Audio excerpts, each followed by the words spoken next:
ನಮಸ್ತೆ ಎಲ್ರಿಗೂ. Hi my dear student.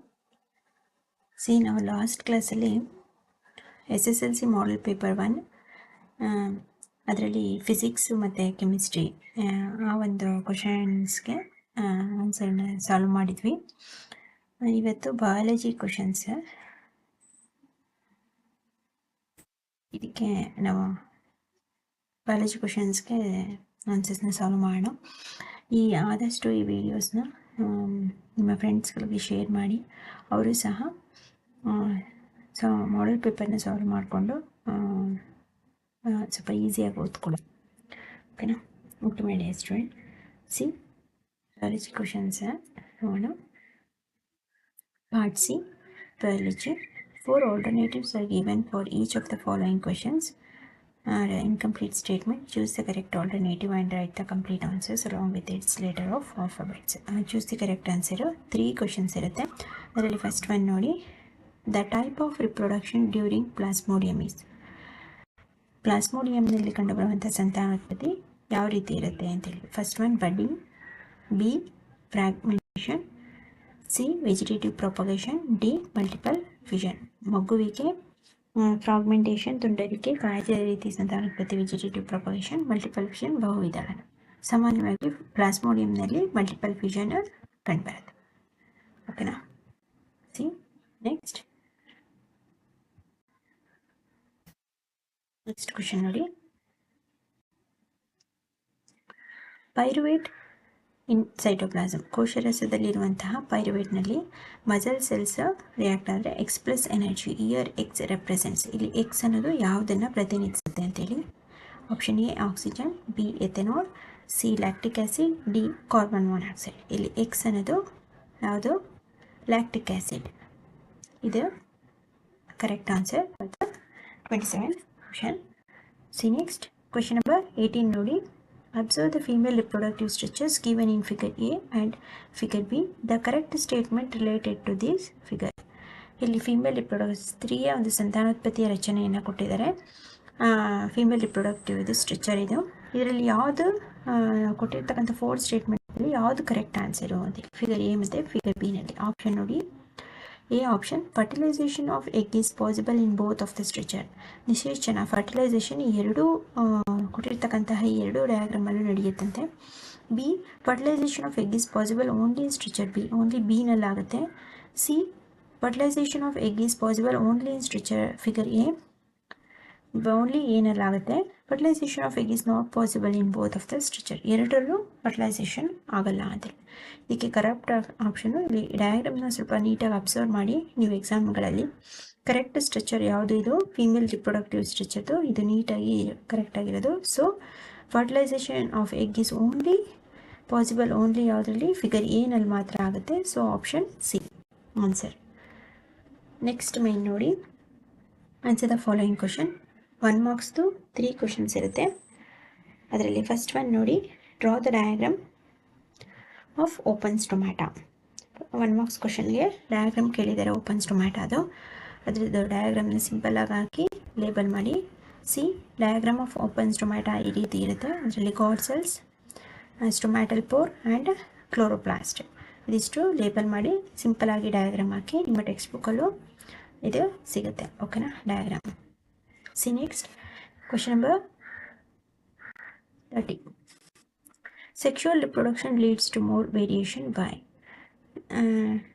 Sexual ರಿಪ್ರೊಡಕ್ಷನ್ನು ತುಂಬ ವಿಭಿನ್ನತೆಗಳು, ಲೈಂಗಿಕ ರೀತಿಯ ಸಂತಾನೋತ್ಪತ್ತಿಯಲ್ಲಿ ಹೆಚ್ಚು ವಿಭಿನ್ನತೆಗಳು ಕಂಡುಬರುತ್ತೆ. ಯಾಕೆ ಅಂತೇಳಿ ಕೇಳ್ತಿದ್ದಾರೆ. ಸಿ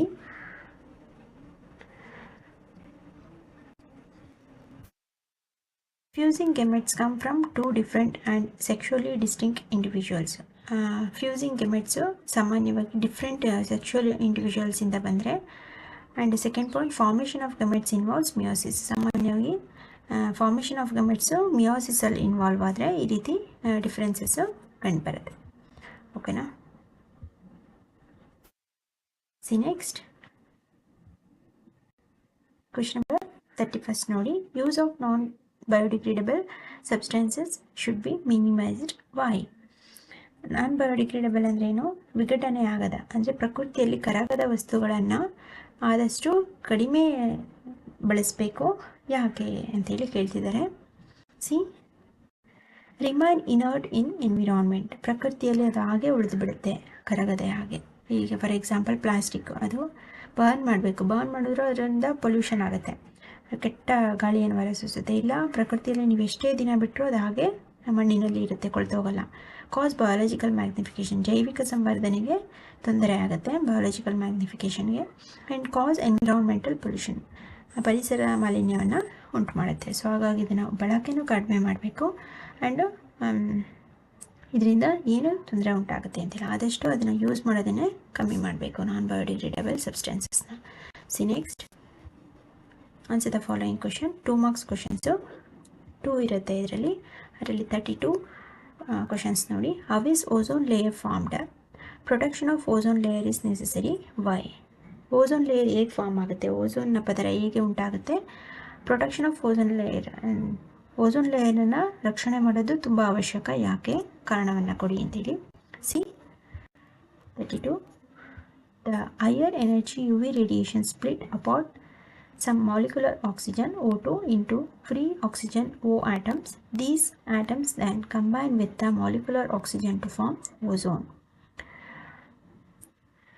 UV ರೇಡಿಯೇಷನ್ ಸ್ಪ್ಲಿಟ್ ಆದಾಗ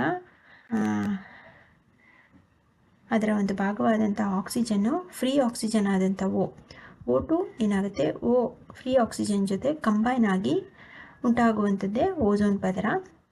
ಅಂದರೆ O2 + O ಏನಾಗುತ್ತೆ, O3 ಫಾರ್ಮೇಷನ್ ಆಗುತ್ತೆ. ಇದು ಓಝೋನ್ನ ಮಾಲಿಕ್ಯುಲರ್ ಫಾರ್ಮುಲಾ. ಓಝೋನ್ನ ಸೂತ್ರ ಬರೆಯಿರಿ ಅಂದರೆ O3. ಇದು ಓಝೋನ್ ಹೇಗೆ ಫಾರ್ಮೇಷನ್ ಆಗುತ್ತೆ ಅಂತೇಳಿ. Ozone protects the earth surface from UV radiation of the sun. ಸೂರ್ಯನ ಕಿರಣಗಳಲ್ಲಿ ಉತ್ಪತ್ತಿಯಾಗುವಂತಹ UV ರೇಡಿಯೇಷನಿಂದ ನಮ್ಮ ಭೂಮಿಯನ್ನು ರಕ್ಷಣೆ ಮಾಡೋದು ಈ ಓಝೋನ್ ಪದರದ ಕೆಲಸ. ಸೊ ಹಾಗಾಗಿ ನಾವು ಈ ಓಝೋನ್ ಪದರವನ್ನು ರಕ್ಷಣೆ ಮಾಡಬೇಕು. ಯಾಕಂದರೆ ಅದನ್ನು ಓಝೋನ್ ತೂತಾಗ್ಬಿಟ್ರೆ ಸನ್ನಿಂದ ಬರ್ತಕ್ಕಂಥ UV ರೇಡಿಯೇಷನು ಎಲ್ಲ ಭೂಮಿ ಮೇಲೆ ಇರ್ತಕ್ಕಂಥ ಎಲ್ಲ ಆರ್ಗ್ಯಾನಿಸಮ್ಸ್ಗಳಿಗೆ ಹಾನಿಯನ್ನು ಉಂಟು ಮಾಡುತ್ತೆ. ಆ UV ರೇಡಿಯೇಷನಿಂದ harmful to all earth organisms. So ಹಾಗಾಗಿ O2 UV ರೇಡಿಯೇಷನಿಂದ O + O ಇದನ್ನು ಬರಿಬೇಕು ನೀವು ಈಕ್ವೇಷನ್ನ. O + O2 ಓಝೋನ್ ಹೇಗೆ ಫಾರ್ಮ್ ಆಗುತ್ತೆ, ಫ್ರೀ ಆಕ್ಸಿಜನ್ ಪ್ಲಸ್ ಆಕ್ಸಿಜನಿಂದ ಓಝೋನ್ ಫಾರ್ಮೇಷನ್ ಆಗುತ್ತೆ. ಇದಿಷ್ಟು ಪ್ರೊಟೆಕ್ಷನ್ ಆ್ಯಂಡ್ ಫಾರ್ಮೇಷನ್ ಆಫ್ ಓಝೋನ್ಗೆ ಆನ್ಸರು. ಸಿ ನೆಕ್ಸ್ಟ್, ಅದರಲ್ಲಿ ಆಪ್ಷನಲ್ ಕ್ವಶನ್ಸ್ಗೆ ಅಂತ ನೋಡೋಣ. Give an example for a food chain of on aquatic ecosystem. Give an example of food chain of aquatic ecosystem. Aquatic ecosystem ಅಂದರೆ ನೀರಿನಲ್ಲಿ ವಾಸಿಸುವಂತಹ ಜಲ ಪರಿಸರ ವ್ಯವಸ್ಥೆಗೆ ಒಂದು ಆಹಾರ ಸರಪಳಿಗೆ ಒಂದು ಉದಾಹರಣೆ ಕೊಡಿ. ನೀರಿನಲ್ಲಿ ವಾಸಿಸುವ ಒಂದು ಜೀವಿಗಳಲ್ಲಿ ಅಕ್ವಾಟಿಕ್ ಅನಿಮಲ್ಸಲ್ಲಿ ಒಂದು ಫುಡ್ ಚೈನ್ನ ಬರೀರಿ ಅಕ್ವಾಟಿಕ್ ಎಕೋಸಿಸ್ಟಮಲ್ಲಿ. ಅದಕ್ಕೊಂದು example, if there is on increase in the number of organisms in the 3rd trophic level, how does this effect on that food chain? ಈ ಒಂದು ಆಹಾರ ಸರಪಳಿಯಲ್ಲಿ ಏನಾಗುತ್ತೆ, 3rd ಟ್ರೋಪಿಕ್ ಲೆವೆಲ್ 3ನೇ ಪೋಷಣಾ ಸ್ತರದ ಜೀವಿಗಳ ಸಂಖ್ಯೆ ಏನಾದರೂ ಹೆಚ್ಚಾದರೆ ಅದರಿಂದ ಯಾವ ರೀತಿ ಆಹಾರ ಸರಪಳಿಗೆ ತೊಂದರೆ ಉಂಟಾಗುತ್ತೆ ಅಂತೇಳಿ ನೋಡೋಣ. ಪೋಷಣಾ ಸ್ತರಗಳು ಗೊತ್ತಲ್ಲ, ಮೊದಲನೇದು ಎರಡನೇದು. ಅಂದರೆ example of aquatic ecosystem food chain. ಜಲಪರಿಸರ ವ್ಯವಸ್ಥೆಯಲ್ಲಿ ಫುಡ್ ಚೈನ್ಗೆ ಒಂದು ಎಕ್ಸಾಂಪಲ್ ಅಂದರೆ ಆಲ್ಗೆ, ಪಾಚಿ, ಸ್ಮಾಲ್ ಫಿಶ್ನ ಲಾರ್ಜ್ ಫಿಶ್ ತಿನ್ನುತ್ತೆ, ಲಾರ್ಜ್ ಫಿಶ್ನ ಬರ್ಡ್ಸ್ಗಳು ತಿನ್ನುತ್ತೆ. ಇದು ಒಂದು examples of food chain. The number of organisms in the 2nd trophic level decreases. ಒಂದು ವೇಳೆ 3rd ಟ್ರೋಪಿಕ್ ಲೆವೆಲ್ 3ನೇ ಪೋಷಣಾ ಸ್ತರ ಏನಾದರೂ ಹೆಚ್ಚಾದರೆ 2ನೇ ಪೋಷಣಾ ಸ್ತರದ ಮಟ್ಟದಲ್ಲಿ ಏನಾಗುತ್ತೆ, ಕಡಿಮೆ ಆಗುತ್ತೆ. 2ನೇ ಪೋಷಣಾ ಸ್ತರದ ಜೀವಿಗಳ ಸಂಖ್ಯೆ ಕಡಿಮೆ ಆಗುತ್ತೆ. 2nd ಟ್ರೋಪಿಕ್ ಲೆವೆಲ್ ಡಿಕ್ರೀಸ್ ಆಗುತ್ತೆ. The number of organisms in the 2nd trophic level decreases. 2ನೇ ಪೋಷಣಾ ಸ್ತರದ ಜೀವಿಗಳ ಸಂಖ್ಯೆ ಆಟೋಮೆಟಿಕ್ ಆಗಿ ಕಡಿಮೆ ಆಗುತ್ತೆ. Leads to ecological imbalance. ಪರಿಸರದಲ್ಲಿ ಅಸಮತೋಲನ ಉಂಟಾಗುತ್ತೆ. ಗೊತ್ತಾಯ್ತಾ? ಇದಕ್ಕಿದ್ದಾಗೆ ಯಾವುದೇ ಒಂದು ಟ್ರೋಪಿಕಲ್ ಲೆವೆಲ್ ಇರ್ಬೋದು. Is not only for 3rd tropical level, 2nd tropical level, 1st tropical level, 3rd tropical level, 4th tropical, ಯಾವುದೇ ಒಂದು ಇನ್ಕ್ರೀಸ್ ಆದರೂ ಅದರಲ್ಲಿ ಏನು ಇಫೆಕ್ಟ್ ಆಗುತ್ತೆ, ಲೀಡ್ಸ್ ಟು ಎಕಲಾಜಿಕಲ್ ಇಂಬ್ಯಾಲೆನ್ಸ್. ಪರಿಸರದಲ್ಲಿ ಅಸಮತೋಲನ, ಇಂಬ್ಯಾಲೆನ್ಸ್ ಉಂಟಾಗುತ್ತೆ. ಆಯಿತಾ. ಸಿ ನೆಕ್ಸ್ಟ್ ಕ್ವಶನ್ ನಂಬರ್ 33 ನೋಡಿ. Round seed producing pea plant is hybridized with wrinkle seed producing pea plant. Mention the results obtained in F2 generation. ದುಂಡಾದ ಬಟಾಣಿ ಸಸ್ಯಗಳನ್ನು ಸೊಕ್ಕಾದ ಬಟಾಣಿ ಸಸ್ಯಗಳೊಂದಿಗೆ ಕ್ರಾಸಿಂಗ್ ಹೈಬ್ರಿಡೈಸೇಷನ್ ಮಾಡಿದರೆ ಅದರಿಂದ ಉಂಟಾಗುವಂತಹ ರಿಸಲ್ಟ್ಸ್ ಏನು ಅದನ್ನು F2 ಜನ್ರೇಷನಲ್ಲಿ ಬರೆಯಿರಿ. With the help of A checker board ಅನ್ನು ಹಾಕಬೇಕು. Right the genotypic ratio of plant types. ಇಲ್ಲಿ ಜಿನೋಟಿಪಿಕ್ ರೇಷಿಯೋನ ಕೇಳಿದ್ದಾರೆ, ಬಟ್ ನೀವು ಎರಡನ್ನೂ ನೆನಪಿಟ್ಕೊಂಡು ಎರಡನ್ನೂ ಬರೆದ್ರೆ ಗುಡ್ ರಿಸಲ್ಟ್ಸ್ ಸಿಗುತ್ತೆ. 2 ಮಾರ್ಕ್ಸ್ ಕ್ವಶನ್ ಕೇಳಿದ್ದಾರೆ. ಚೆಕ್ಕರ್ ಬೋರ್ಡ್ ಹಾಕಿ ಜಿನೋಟಿಪಿಕ್ ರೇಷಿಯೋ ಬರೀಬೇಕು. See 33 round seeds. Round seed ಅಂದರೆ 2 capital R, wrinkle seed small R. ಇದರ ಗೆಮಿಟ್ಸ್ ಬಂದು capital R is crossed with a small R. The cross pollination of F1 generation ಏನು ಬರುತ್ತೆ, capital R and small R. All round seed plant, ಎಲ್ಲವೂ ದುಂಡಾದ ಬಟಾಣಿ ಸಸ್ಯಗಳನ್ನು ಹೊಂದಿದ ಗಿಡಗಳು ಬರುತ್ತೆ. ಅದರಲ್ಲಿ ಗೆಮಿಟ್ಸ್ ಯಾವುದು, capital R and small R. ಇದನ್ನು ಚೆಕ್ಕರ್ ಬೋರ್ಡ್ ಹಾಕಿದ್ರೆ ನೀವು F2 ಜನ್ರೇಷನ್ಗೆ ಇದನ್ನು ಕ್ಯಾಪಿಟಲ್ ಆರ್ ಮತ್ತು ಸ್ಮಾಲ್ ಆರ್ನ ತಗೊಳ್ಳಿ. ಇಲ್ಲೂ ಕ್ಯಾಪಿಟಲ್ ಆರ್ ಮತ್ತು ಸ್ಮಾಲ್ ಆರ್ ಇದೆರಡನ್ನು ಕ್ರಾಸ್ ಮಾಡಿದರೆ F2 ಜನ್ರೇಷನಲ್ಲಿ ಈ ಎರಡು ಕ್ಯಾಪಿಟಲ್ ಆರ್ ಮತ್ತು ಕ್ಯಾಪಿಟಲ್ ಆರ್ ಸೇರಿ ಏನು ಬರುತ್ತೆ, 2 capital R pure round seed ಬರುತ್ತೆ. ಅದೇ ರೀತಿ ಈ ಕ್ಯಾಪಿಟಲ್ ಆರ್ ಸ್ಮಾಲ್ ಆರ್ ಜೊತೆ ಕ್ರಾಸ್ ಆದರೆ capital R and small R ಬರುತ್ತೆ, ಇಂಪ್ಯೂರ್ ರೌಂಡ್ ಸೀಡ್ ಬರುತ್ತೆ. ಅದೇ ರೀತಿ small R and capital R is crossed with there is impure round seed. As like small R and small R is crossed with their pure wrinkle seed. ಇದು crossing of F2 generation. ಅದೇ ರೀತಿ ಇಲ್ಲಿ ಎರಡು ರೇಷಿಯೋನ ನಿಮಗೆ ಗೊತ್ತಿದ್ರೆ ಬರೀರಿ, ಇಲ್ಲ ಅಂದರೆ ಅಲ್ಲಿ ಕೇಳಿದರೆ ಬರೀರಿ. ಫುಲ್ ಮಾರ್ಕ್ಸ್ ಸ್ಕೋರ್ ಆಗುತ್ತೆ, ನಿಮ್ಮ ಮಾರ್ಕ್ಸ್ ಲಾಸ್ ಆಗಲ್ಲ. ಇದರಲ್ಲಿ ಫಿನೋಟಿಪಿಕ್ ರೇಷಿಯೋ ಬಂದು 3:1 ಅಂದರೆ 3 ರೌಂಡ್ ಸೀಡ್ ಇರುತ್ತೆ, 3 ಸಹ ರೌಂಡ್ ಸೀಡ್ ಬರುತ್ತೆ. ಇಲ್ಲಿ 3:1.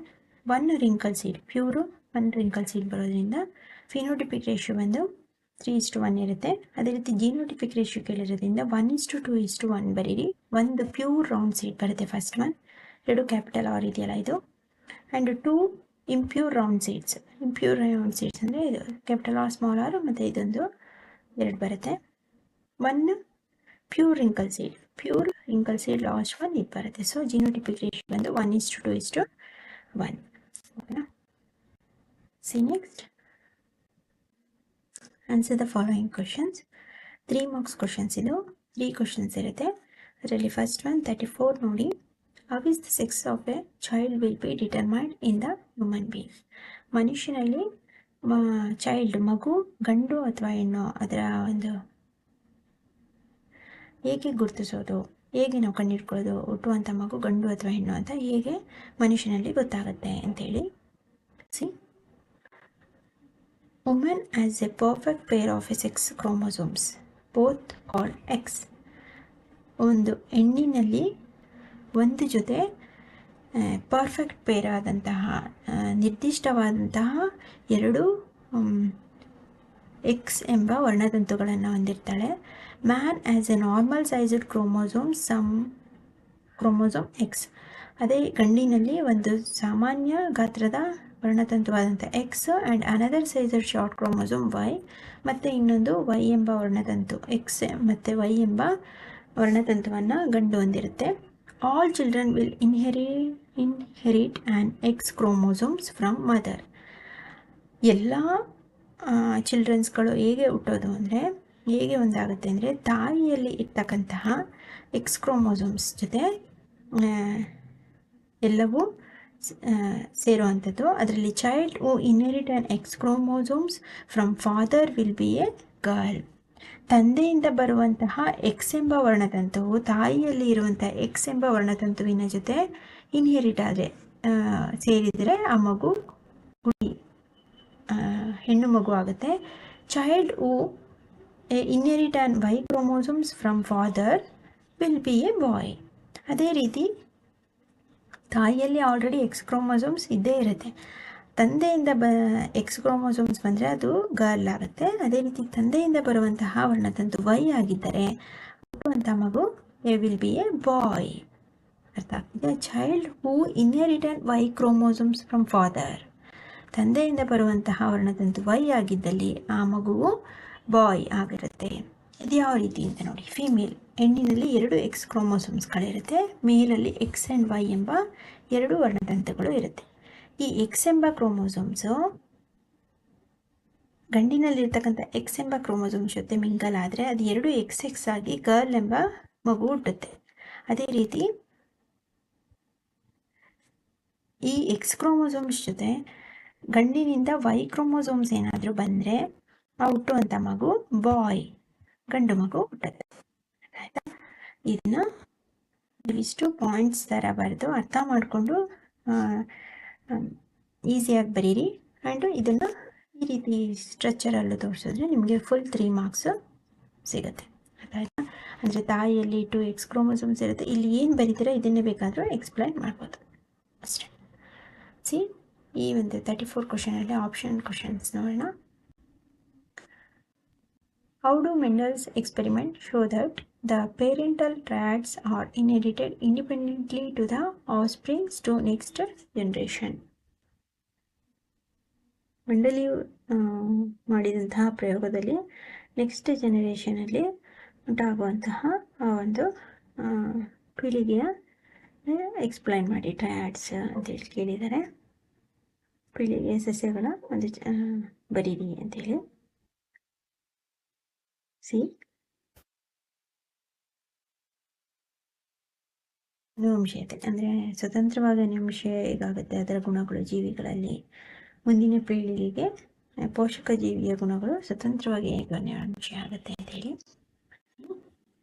Mendel crossed pea plants having round green seeds with pea plants having wrinkled yellow seeds.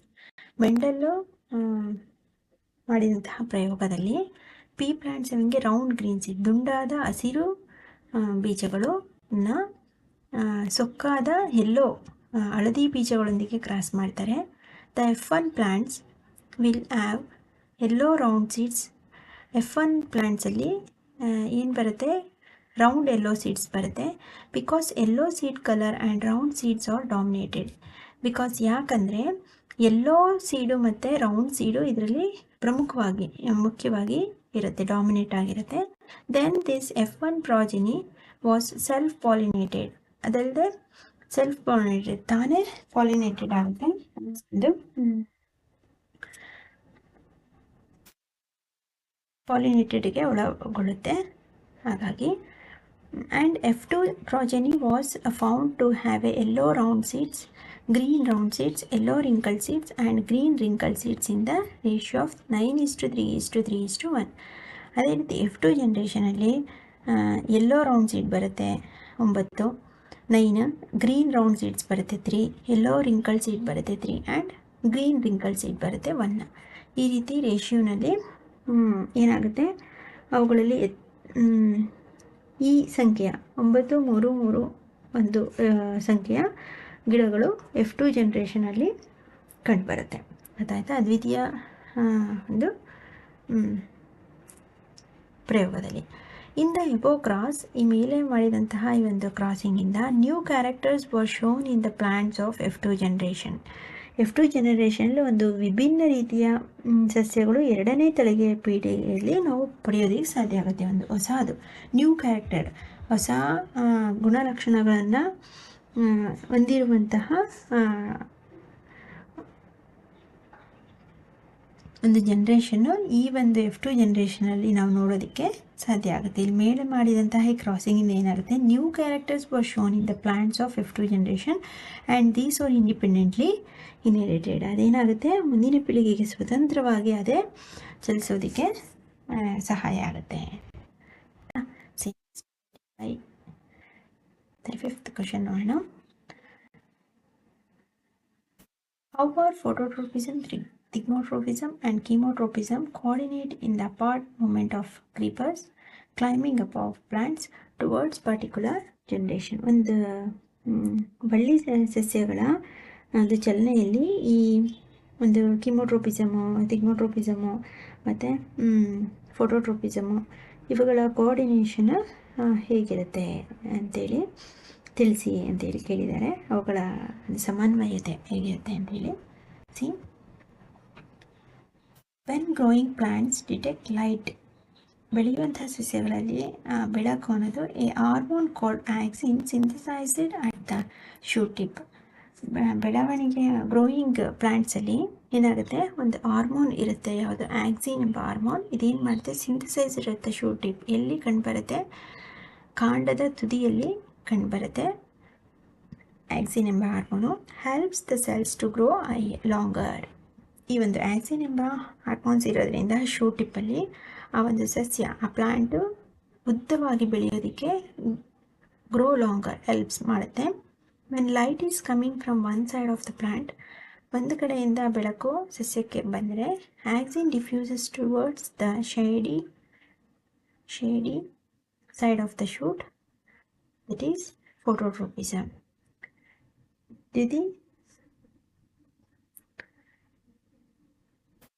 ಬೆಳಕು ಫೋಟೋಟ್ರೋಪಿಸಮ್ ಏನಾಗುತ್ತೆ ಅಂದರೆ, ಒಂದೇ ಭಾಗಕ್ಕೆ ಬೆಳಕು ಬಿದ್ದರೆ ಆ ಒಂದು ಆಕ್ಸಿನ್ ಏನು ಮಾಡುತ್ತೆ, ಕಾಂಡದ ಭಾಗದಿಂದ ಎಲ್ಲ ಕಡೆಗೆ ಶೇಡಿ ಮಾಡೋದಕ್ಕೆ ಸಹಾಯ ಮಾಡುತ್ತೆ.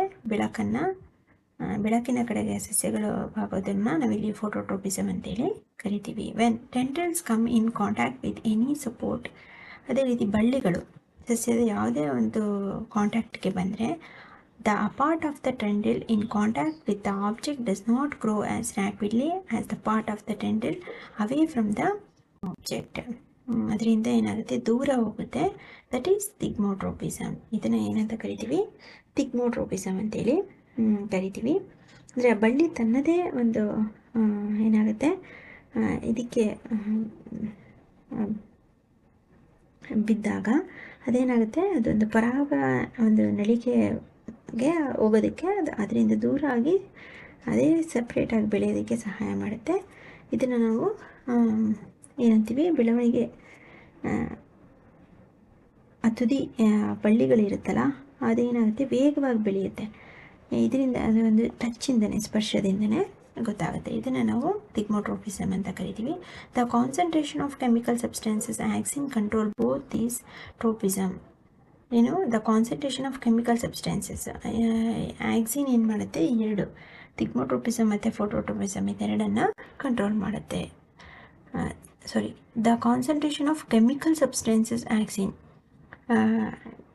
ಈ ರಾಸಾಯನಿಕವನ್ನು ಉತ್ಪತ್ತಿ ಮಾಡುವಂತಹ ಸಸ್ಯಗಳಲ್ಲಿ ರಾಸಾಯನಿಕವನ್ನು ಉತ್ಪತ್ತಿ ಮಾಡುವಂತಹ, ಅಂದರೆ ಆಕ್ಸಿನ್ ಎಂಬ ಒಂದು ರಾಸಾಯನಿಕ ಐತಲ್ಲ, ಇದನ್ನು ಸಸ್ಯಗಳಲ್ಲಿ ಉಂಟಾಗುವ ರಾಸಾಯನಿಕವನ್ನು ಕಂಟ್ರೋಲ್ ಮಾಡುವಂತಹ ಒಂದು ಕ್ರಿಯೆಗೆ ನಾವೇನಂತ ಕರಿತೀವಿ, ಈ ಟ್ರೋಪಿಸಮ್ಗೆ chemotropism. The concentration of chemical substances auxin controls both these tropism is called chemotropism. ಇದನ್ನು ರಾಸಾಯನಿಕ ಸಂವರ್ಧನೆ ಅಂತೇಳಿ ಕರಿತೀವಿ.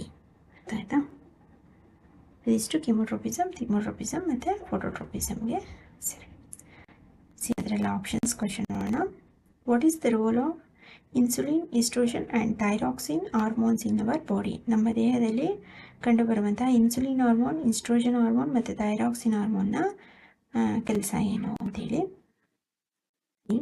Insulin regulates the blood sugar level. Insulin ಏನಪ್ಪ ಕೆಲಸ ಅಂದರೆ, ನಮ್ಮ ದೇಹದಲ್ಲಿ ಅಂದರೆ ನಮ್ಮ ಬ್ಲಡ್ ಶುಗರ್ ಲೆವೆಲ್, ನಮ್ಮ ರಕ್ತದಲ್ಲಿರುವಂಥ ಸಕ್ಕರೆ ಮಟ್ಟವನ್ನು ನಿಯಂತ್ರಿಸುತ್ತೆ. Oestrogen changes associated with puberty in females regulates menstrual cycle. ಹೆಣ್ಮಕ್ಕಳು ಹದಿಹರೆಯಕ್ಕೆ ಬಂದಾಗ ಅವರ ದೇಹದಲ್ಲಿ ಉಂಟಾಗುವ ಬದಲಾವಣೆ ಅಂದರೆ ಪೀರಿಯಡ್ಸ್, ಮೆನ್ಸ್ಟ್ರುವಲ್ ಸೈಕಲ್ನಲ್ಲಿ ಈ ಒಂದು ಈಸ್ಟ್ರೋಜನ್ನ ಪಾತ್ರ ತುಂಬ ಮುಖ್ಯವಾದದ್ದು. ಆವಾಗ ಸೆಕ್ರೀಷನ್ ಆಗುತ್ತೆ. In thyroxine regulates carbohydrates, proteins and fat metabolism. ನಮ್ಮ ದೇಹದಲ್ಲಿ ಕಾರ್ಬೋಹೈಡ್ರೇಟ್, ಪ್ರೋಟೀನ್ ಮತ್ತು ಫ್ಯಾಟ್ ಮೆಟಬಾಲಿಸಮ್ನ ನಿಯಂತ್ರಣದಲ್ಲಿರೋದು ಥೈರಾಕ್ಸಿನ್ ಆರ್. ನೆಕ್ಸ್ಟ್ ಕ್ವೆಶ್ಚನ್ ನಂಬರ್ 36 ನೋಡಿ. What is cross pollination? What are the changes that occurs in flower after fertilisation? ಪರಾಗಸ್ಪರ್ಶ ಎಂದರೇನು? What are the changes occur in flower after fertilisation?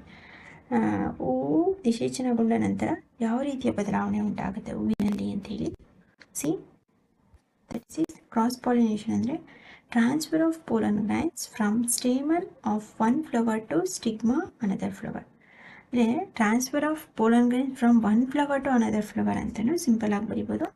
ಸ್ಟೇಮನಿಂದ ಸ್ಟಿಗ್ಮಾಗೆ pollen ಗ್ರೈನ್ಸ್ನ transfer ಮಾಡುತ್ತಲ್ಲ ಒಂದು ಹೂವಿನಿಂದ ಮತ್ತೊಂದು ಹೂವಿಗೆ. ಈಗ ದುಂಬಿಗಳು ಏನು ಬರುತ್ತೆ, ಹನಿ ಬೀಸ್ ಅವುಗಳು ಒಂದು ಫ್ಲವರಿಂದ ಇನ್ನೊಂದು ಫ್ಲವರ್ಗೆ ಹೋಗಿ ಕೂತ್ಕೊಳುತ್ತೆ, ಅಲ್ಲಿ ಪೋಲನ್ ಗ್ರೈನ್ಸ್ನ ಟ್ರಾನ್ಸ್ಫರ್ ಮಾಡುತ್ತೆ. ಅದನ್ನೇ ನಾವು ಕ್ರಾಸ್ ಪಾಲಿನೇಷನ್ ಅಂತೇಳಿ ಕರೆಯೋದು. Transfer of pollen grain from stamen to stigma in one flower to another plant.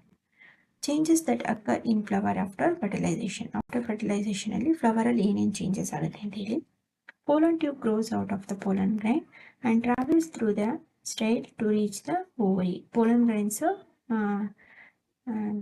ಎಲ್ಲಿಗೆ ತಲುಪುತ್ತೆ, ಸ್ಟೈಲಿಂದ ಓವರಿಗೆ ರೀಚ್ ಆಗುತ್ತೆ pollen grains. Fertilisation takes place to produce zygote. ನಿಷೇಚನಗೊಂಡ ನಂತರ ಝೈಗೋಟ್ ಆಫ್ ಫಾರ್ಮೇಷನ್ ಆಗುತ್ತೆ. The zygote divides several times to form an embryo within the ovule. Ovule ಒಳಗಡೆ zygote ತುಂಬ ಸಲ ವಿಭಜನೆಗೊಂಡು ಎಂಬ್ರಿಯೋನ ಫಾರ್ಮೇಷನ್ ಮಾಡುತ್ತೆ. The ovule develops to tough coat and is gradually converted into seed. ಆ ovule develop ಆಗಿ finally seed ಬೀಜವಾಗಿ ಪರಿವರ್ತನೆ ಆಗುತ್ತೆ. The ovary grows rapidly and ripens to form a fruit. ಆ ಓವರಿ ಬೆಳವಣಿಗೆ ಹೊಂದಿ ರೈಪನಿಂಗ್ ಫ್ರೂಟ್ಸ್, ಒಂದು ಹಣ್ಣು ಫ್ರೂಟನ್ನು ಉಂಟು ಮಾಡುತ್ತೆ. The petal, sepal, stamen, style and stigma may shrivel and fall off. ನಂತರ ಪೆಟಲ್ಸು ಸೆಪಲ್ಸು ಇದೆಲ್ಲ ಬೆಳೆದು ಉದುರೋಗುತ್ತೆ. ಆಯಿತಾ, ಇದಿಷ್ಟು changes occurring after fertilisation in flower. See next last ಮೈ ನೋಡಿ 4 ಮಾರ್ಕ್ಸ್ ಕ್ವಶನ್ಸ್ ಒಂದಿದೆ. Draw the diagram to show the structure of the human brain, label the following facts. Brain diagram ಬರೆದು 2 ಲೇಬಲ್ಸ್ನ ಮಾಡಿ ಅಂತೇಳಿ. ಸಾಮಾನ್ಯವಾಗಿ ನನ್ನ ಸಜೆಷನ್ ಏನಂದರೆ, ಎಲ್ಲ ಬಯಾಲಜಿ, ಕೆಮಿಸ್ಟ್ರಿ ಯಾವುದೇ ಡಯಾಗ್ರಾಮ್ಸ್ ಆಗಲಿ ಆದಷ್ಟು ನೀವೆಲ್ಲ ಅದರಲ್ಲಿ 4 ಲೇಬಲ್ಸ್ಗಳನ್ನ ಕಲಿತ್ಕೊಳ್ಳಿ. ಅವ್ರು ಯಾವುದಾದ್ರೂ ಕೊಡಲಿ, ಕೊಟ್ಟಿರುವಂಥ 2 ಲೇಬಲ್ಸ್ ಮಾಡಿ, ಇನ್ನು 2 ಲೇಬಲ್ಸ್ನ ಮಾಡಿ. ಅಂದರೆ ಮಿನಿಮಮ್ 4 ಲೇಬಲ್ಸ್ನ ಮಾಡಿ ನಿಮಗೆ 4 ಮಾರ್ಕ್ಸ್ ಕಂಪ್ಲೀಟಾಗಿ ಸಿಗುತ್ತೆ. ಡಿಡೆಂಟ್ ಮಾರ್ಕ್ಸ್ ಲಾಸ್ ಮಾಡ್ಕೊಳ್ಳಲ್ಲ ಅಂಥೇಳಿ. ಸೊ ಇದು ಟೆಕ್ಸ್ಟ್ ಬುಕ್ಕಲ್ಲ ಇದೆ, ಬ್ರೈನ್ ಚಿತ್ರ ಆ್ಯಂಡ್ ಈ ಲೇಬಲ್ಸ್ನ ಕರೆಕ್ಟಾಗಿ ಯಾವುದು ಅಂತೇಳಿ ನೋಡಿ ಲೇಬಲ್ ಮಾಡಿ. ಸಿ ನೆಕ್ಸ್ಟ್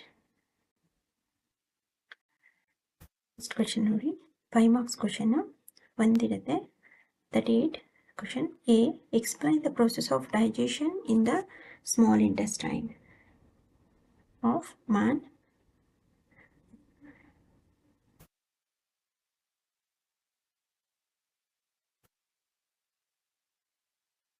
ಮಾನವನ ಸಣ್ಣ ಕರುಳಿನಲ್ಲಿ ಜೀರ್ಣಕ್ರಿಯೆ ಪ್ರಕ್ರಿಯೆ ಹೇಗಾಗುತ್ತೆ. Mention the importance of double circulation in our body. ಅದೇ ರೀತಿ ರಕ್ತ ಪರಿಚಲನೆ, ಡಬಲ್ ಸರ್ಕ್ಯುಲೇಷನ್ನ ಇಂಪಾರ್ಟೆನ್ಸ್ ಏನು, ಪ್ರಾಮುಖ್ಯತೆ ಏನು ತಿಳಿಸಿ ಅಂತೇಳಿ. See 38A, the process of digestion in the small intestine of man ಹೀಗಾಗುತ್ತೆ ಅಂತೇಳಿ. ಬೈಲ್ ಜ್ಯೂಸ್ ಫ್ರಮ್ ದ ಲಿವರ್ನಲ್ಲಿ ಬೈಲ್ ಜ್ಯೂಸ್ ಇರುತ್ತೆ. Makes the food alkaline and break down fat into smaller globules and thereby increases the efficiency of enzyme.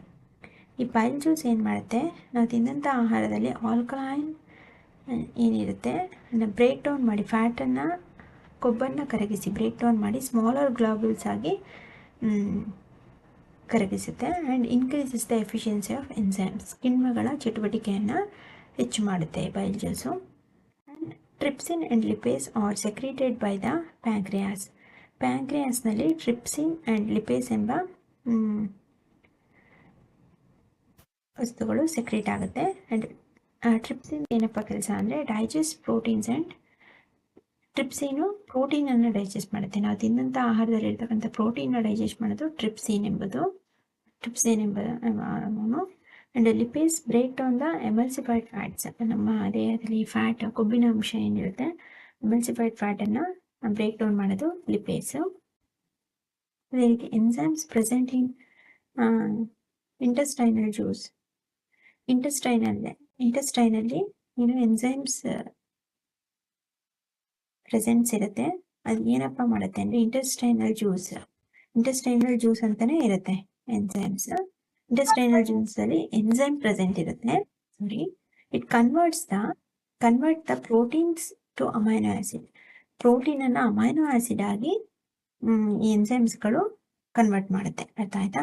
Complex carbohydrates into glucose. ಅದಲ್ಲದೆ complex ಕಾರ್ಬೋಹೈಡ್ರೇಟ್ಸ್ಗಳನ್ನ glucose ಆಗಿ convert ಮಾಡುತ್ತೆ. And fats into fatty acid, fat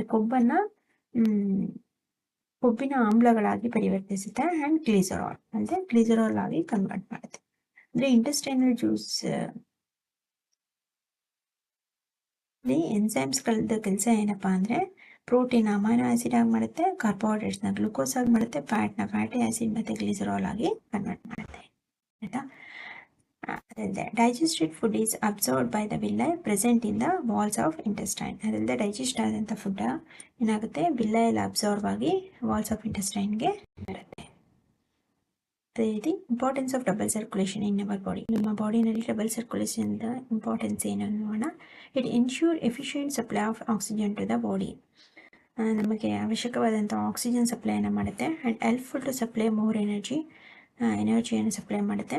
and maintain body temperature, ನಮ್ಮ ದೇಹದ ತಾಪಮಾನವನ್ನು maintain ಮಾಡುತ್ತೆ. The last B, what are the difference between xylem and phloem tissues. Xylem ಮತ್ತು ಫ್ಲೋಯಮ್ಗೆ ಡಿಫ್ರೆನ್ಸ್ ಕೇಳಿದ್ದಾರೆ. Xylem transport of water and minerals. ಎಕ್ಸೈಲಮ್ದೇನು water ಮತ್ತು ಮಿನರಲ್ಸ್ನ ಟ್ರಾನ್ಸ್ಪೋರ್ಟ್ ಮಾಡುತ್ತೆ. Phloem transport of food. ಅದೇ ರೀತಿ xylem water is transported only in upward direction. ನೀರು ಮೇಲ್ಮುಖವಾಗಿ ಮಾತ್ರ ಚಲಿಸುತ್ತೆ, ಸಸ್ಯಗಳಲ್ಲಿ ಅಪ್ವರ್ಡ್ ಡೈರೆಕ್ಷನಲ್ಲಿ ಮಾತ್ರ ಹೋಗುತ್ತೆ. Food is transported in both upward and downward direction. ಆದರೆ ಫುಡ್ ಆಹಾರ ಸಸ್ಯದಲ್ಲಿ ಅಪ್ವರ್ಡ್ ಮತ್ತು ಡೌನ್ವರ್ಡ್ ಅಂದರೆ ಮೇಲೆ ಕೆಳಗೆ ಸೈಡ್ ಎಲ್ಲ ಕಡೆ ಚಲಿಸುತ್ತೆ. Occurs with the help of simple physical force such as a transpiration pull. ಇಲ್ಲೇನು ಎಕ್ಸೈಲಮ್ದೇನು ಸಿಂಪಲ್ ಫಿಸಿಕಲ್ ಫೋರ್ಸನ್ನ ಹಾಕಿ ಏನಾಗುತ್ತೆ, ಟ್ರಾನ್ಸ್ಪಿರೇಷನಲ್ಲಿ ಬಾಷ್ಪವಿಸರ್ಜನೆಯಲ್ಲಿ ಸಹಾಯ ಮಾಡುತ್ತೆ. Transport of food in phloem requires energy in the form of ATP. ಇಲ್ಲಿ ಎನರ್ಜಿ ಶಕ್ತಿ ATP ರೂಪದಲ್ಲಿ ಫಾರ್ಮ್ ಆಗುತ್ತೆ. ಇಷ್ಟು difference between xylem and phloem tissue. Okay, ಏನಾದ್ರು ಡೌಟ್ಸ್ ಇತ್ತು, ಏನಾದ್ರು ಆನ್ಸರ್ಸ್ ಗೊತ್ತಾಗಲಿಲ್ಲ ಅಂದರೆ ಅದನ್ನು ಡಿಸ್ಕ್ರಿಪ್ಷನಲ್ಲಿ ಹಾಕಿ. ಯಾವ್ದಾದ್ರು ಕ್ವಶನ್ಸ್ಗಳಿಗೆ ಕನ್ಫ್ಯೂಷನ್ ಆಯಿತು ಅಂದರೆ ಆ್ಯಂಡ್ ಶೇರ್ ಮಾಡಿ ನಿಮ್ಮ ಫ್ರೆಂಡ್ಸ್ಗಳಿಗೂ. ಆದಷ್ಟು ಈಸಿಯಾಗಿ ಆನ್ಸರ್ಸ್ನ ಪಾಯಿಂಟ್ ಮಾಡಿಕೊಂಡು ಕಲ್ತ್ಕೊಳ್ಳಿ. ಓಕೆನಾ? Okay my dear student, thank you. Next ಕ್ಲಾಸಲ್ಲಿ ಮಾಡೆಲ್ ಪೇಪರ್ 2 ಅದನ್ನು ಕ್ವಶನ್ಸ್ನ ಸಾಲ್ವ್ ಮಾಡಿ.